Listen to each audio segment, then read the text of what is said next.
क्या हो अगर हमारी चेतना, हमारे विचार और हमारे फैसले किसी गहरे, अदृश्य विज्ञान से जुड़े हों? क्या हो अगर हमारी आत्मा और मस्तिष्क के रहस्यों को समझने के लिए हमें क्वांटम दुनिया की ओर देखना पड़े? दोस्तों, आज हम बात करेंगे एक ऐसे सिद्धांत की जो विज्ञान, दर्शन और चेतना के बीच की सीमाओं को मिटा देता है, क्वांटम चेतना।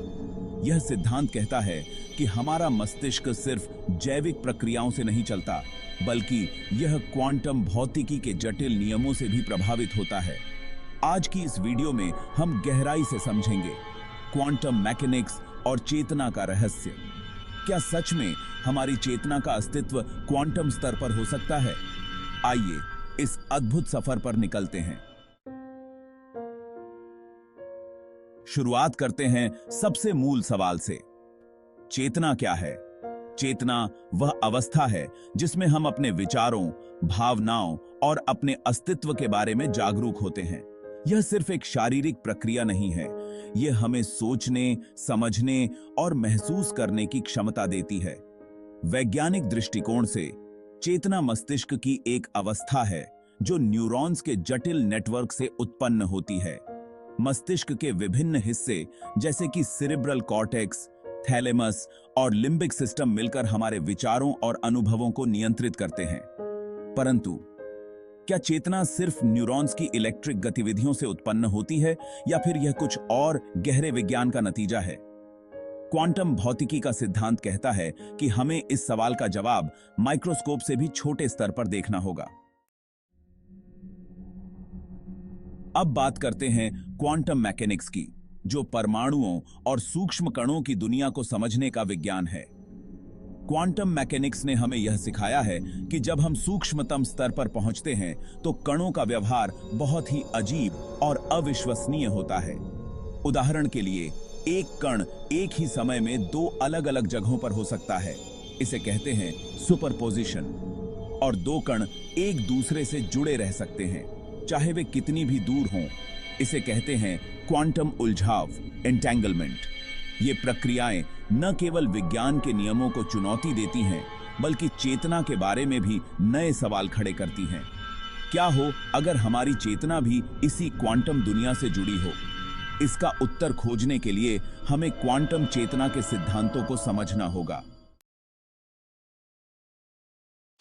पार्ट 3, ऑनरक ओआर सिद्धांत, Orch OR theory, the quantum brain hypothesis.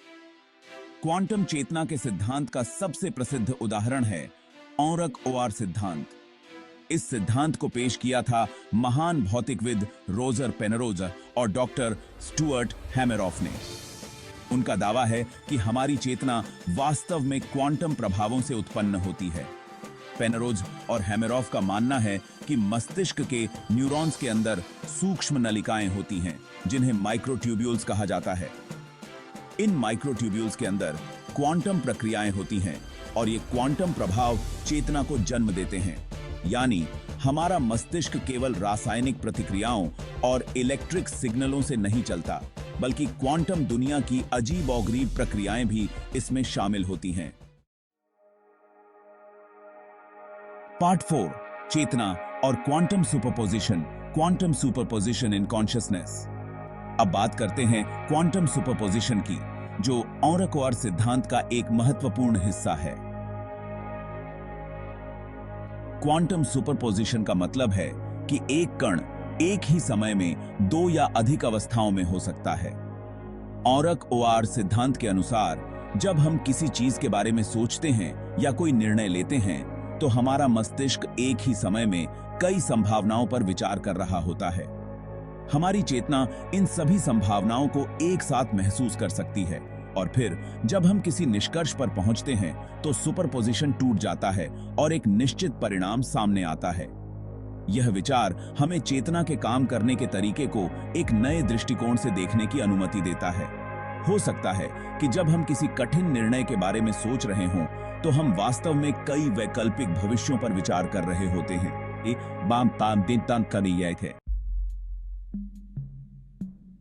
Part 5, quantum उलझाव और चेतना, quantum entanglement and consciousness. Quantum चेतना में एक और महत्वपूर्ण पहलू है क्वांटम उलझाव। क्वांटम उलझाव का मतलब है कि जब दो कण एक बार उलझ जाते हैं तो वे हमेशा एक दूसरे से जुड़े रहते हैं, चाहे वे कितनी भी दूरी पर हों। अब सवाल उठता है, क्या हमारी चेतना भी इसी तरह से उलझी हो सकती है? क्या यह संभव है कि हमारे मस्तिष्क के कुछ हिस्से एक दूसरे से क्वांटम उलझाव के माध्यम से जुड़े हों, जिससे हमारी चेतना का निर्माण होता हो? कुछ वैज्ञानिक मानते हैं कि यह उलझाव सिर्फ हमारे मस्तिष्क के अंदर ही नहीं, बल्कि दूसरे व्यक्तियों के मस्तिष्क के साथ भी हो सकता है। यह विचार टेलीपैथी और माइंड रीडिंग जैसी अवधारणाओं को एक नया वैज्ञानिक आधार देता है। पार्ट 6, फ्री विल और क्वांटम चेतना, free will and quantum consciousness. अब एक और रोमांचक सवाल, क्या हमारी स्वतंत्र इच्छा, फ्री विल, वास्तव में स्वतंत्र है? क्वांटम चेतना के सिद्धांत के अनुसार हमारी स्वतंत्र इच्छा का अस्तित्व भी क्वांटम घटनाओं पर आधारित हो सकता है। अगर हमारा मस्तिष्क क्वांटम सुपरपोजिशन और उलझाव के नियमों का पालन करता है, तो हमारे फैसले भी इन नियमों से प्रभावित हो सकते हैं। यह सोचिए, क्या हो अगर हमारे द्वारा लिए गए निर्णय वास्तव में हमारे नियंत्रण में नहीं होते, बल्कि वे क्वांटम प्रक्रियाओं का नतीजा होते हैं। पार्ट 7, वैज्ञानिक बहस और आलोचना, साइंटिफिक डिबेट एंड क्रिटिसिज्म। हालांकि क्वांटम चेतना एक दिलचस्प और रोमांचक सिद्धांत है, फिर भी यह पूरी तरह से सिद्ध नहीं हो पाया है। कई वैज्ञानिक इस सिद्धांत की आलोचना करते हैं और मानते हैं कि चेतना को समझने के लिए हमें जैविक प्रक्रियाओं और न्यूरोसाइंस पर ही ध्यान देना चाहिए। उनका कहना है कि चेतना सिर्फ मस्तिष्क की संरचना और न्यूरॉन्स की विद्युत गतिविधियों का नतीजा है। कई वैज्ञानिक इसे सैद्धांतिक अटकल मानते हैं और कहते हैं कि अब तक कोई ठोस प्रमाण नहीं मिला है जो यह साबित कर सके कि क्वांटम मैकेनिक्स मस्तिष्क में सक्रिय है। परंतु कुछ ऐसे वैज्ञानिक और दार्शनिक भी हैं जो मानते हैं कि भविष्य में नई खोजें इस क्षेत्र को और उजागर करेंगी। चाहे क्वांटम चेतना का सिद्धांत पूरी तरह से साबित हो या नहीं, लेकिन यह विचार आने वाले समय में चेतना को समझने में एक अहम भूमिका निभा सकता है। भविष्य में हो सकता है कि हमें चेतना और क्वांटम दुनिया के बीच का वास्तविक संबंध समझ में आए। नई तकनीकों जैसे कि ब्रेन मशीन इंटरफेस और न्यूरल नेटवर्क्स के विकास के साथ हम चेतना के गहरे रहस्यों को उजागर करने के और करीब पहुंच सकते हैं। तो दोस्तों, यह थी हमारी आज की यात्रा क्वांटम चेतना के रहस्यमयी और रोमांचक संसार की ओर। क्या हमारी चेतना सच में क्वांटम दुनिया से जुड़ी है? क्या हमारे विचार और भावनाएं क्वांटम नियमों के अनुसार संचालित होते हैं? ये सवाल अभी तक अनसुलझे हैं, लेकिन एक बात तो तय है, जैसे जैसे विज्ञान और तकनीक आगे बढ़ेंगे, हम चेतना के इन रहस्यों को और अधिक गहराई से समझने में सक्षम होंगे। हमेशा की तरह यह सफर अभी भी जारी है और शायद सबसे बड़ा रहस्य अभी भी हमसे दूर है। अगर आपको यह वीडियो पसंद आया हो और आप और भी रोचक विज्ञान और चेतना से जुड़े वीडियो देखना चाहते हैं, तो हमारे चैनल को सब्सक्राइब करें और इस वीडियो को लाइक करना न भूलें।